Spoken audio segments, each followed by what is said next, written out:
Hello everyone, welcome to Bible Bites. Our question for today is, what are presumptuous sins?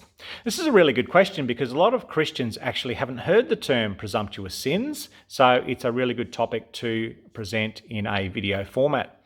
Some form of the word presumptuous appears 8 times in the King James Version of the Bible, and the word presumptuous in that context indicates an intentional, rebellious or sinful act by a single person. It could be multiple people, or given the context of the passages, it could relate to the entire nation of Israel as well.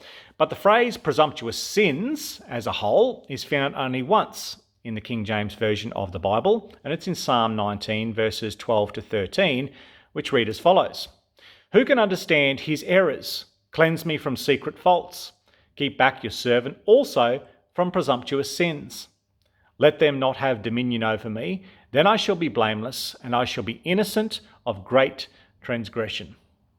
In fact, in Psalm 19, King David presents 2 types of sins. The first is unintentional sin, which are those sins which are accidental or secret, that is, unseen or unknowingly committed by the sinner. And the second is presumptuous, which is deliberate and intentional. See, some people only focus on forgiveness for intentional sins, but we also need forgiveness for our unintentional sin as well. So in Psalm 19, David humbly prays to God for protection and forgiveness from both kinds of sin, knowing his own human weakness and powerlessness against his enemy. And David himself committed a presumptuous sin when he committed adultery with Bathsheba, and when she became pregnant, had her husband killed to cover up his own sin. So David experienced grave consequences for these sins, and we need to reinforce that presumptuous sins are actually a grave offence against God.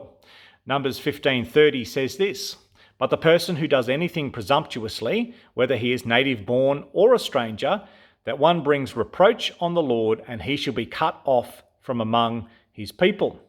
Now, unlike the temporary covering for other sins, there was actually no sacrifice to atone for the sin of those guilty of willful, defiant sin. And so the penalty was actually either capital punishment or permanent banishment from the community of faith. It could be said that presumptuous sins can often be premeditated and are committed with the full knowledge that they are in fact sins. It is a sin committed in direct contradiction to what a person knows is actually true. But remember also that the blood of Christ atones for all our sins, past, present, and future. Nevertheless, may God be our defender against temptation, and may he grant us wisdom to recognise when our spirit is defiant within us, and may he grant us strength to resist those sins which could be counted as flagrant and willfully defiant.